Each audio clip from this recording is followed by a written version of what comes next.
Papalabasin ng administrasyon na ako ay isang terorista sa loob at labas ng Pilipinas. Para mailibing ako kasama ang katotohanan kahit saan man ako pumunta. Sinabi na agad sa akin ni Speaker Romualdez na kailangan ko makapag-deliver ng 2 billion pesos kada buwan para sa pagdi-deliver ng male-maletang pera patungo sa bahay ni Speaker. Ang sinabi mismo ni Speaker Martin sa akin na hati sila ni Pangulong Marcos sa perang yon para gamitin bilang bagsakan at imbakan ng pera mula sa mga SOP, collection at deliveries na para sa Pangulo. Huwag mo akong pigilan sa mga insertions ko. Huwag ka nang makialam sa budget. Ang gusto niya ng 50 billion pesos na insertion. Ngunit ang sagot ng Pangulo, humingi ka ng bago or dagdag na insertions.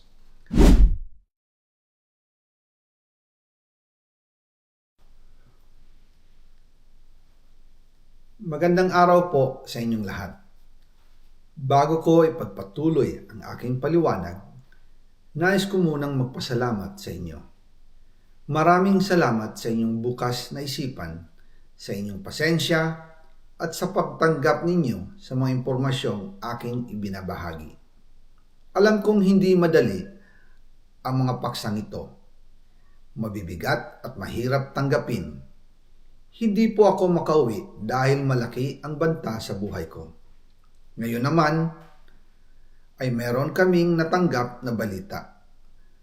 Papalabasin ng administrasyon na ako ay isang terorista sa loob at labas ng Pilipinas. Para mailibing ako kasama ang katotohanan kahit saan man ako pumunta.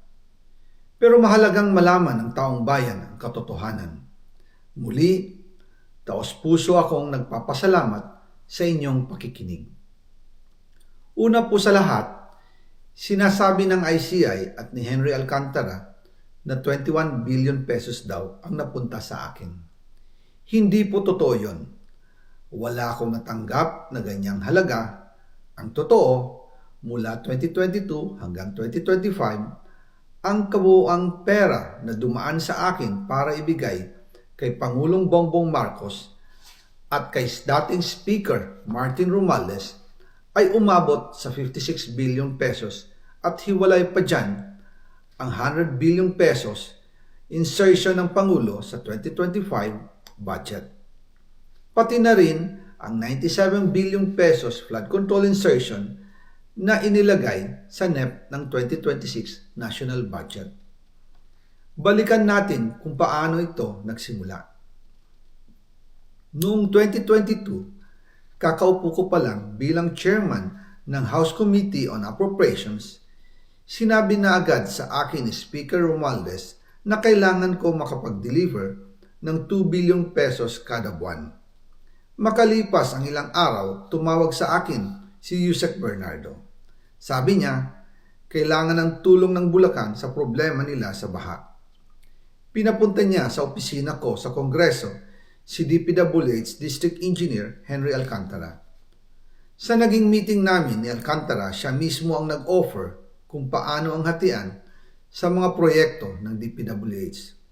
22% para kay Speaker Romualdez, 2% para kay Yusek Bernardo at 1% para sa kanya. Doon po nagsimula ang tinatawag nilang deliveries. Ang sistema po ay ganito. Ang mga tao ni Henry Alcantara ay nakikipag-ugnayan sa mga tao ko na sina Paul Estrada at Mark Tiksay. Sila ang tumatanggap na pera mula sa mga tao ni Alcantara. Minsan sa bahay ko sa Valle Verde, minsan naman sa BGC parking. Pagkatapos nilang makuha ang pera, sila Mark at Paul naman ang nag-aayos o nakikipag-coordinate sa tauhan ni Speaker Martin Romualdez na si Jocelyn Sereno para sa pagdi-deliver ng male-maletang pera patungo sa bahay ni Speaker. Una, sa North Forbes Park sa McKinley Drive at nang lumipat siya sa number 14 Nara Street, South Forbes Park.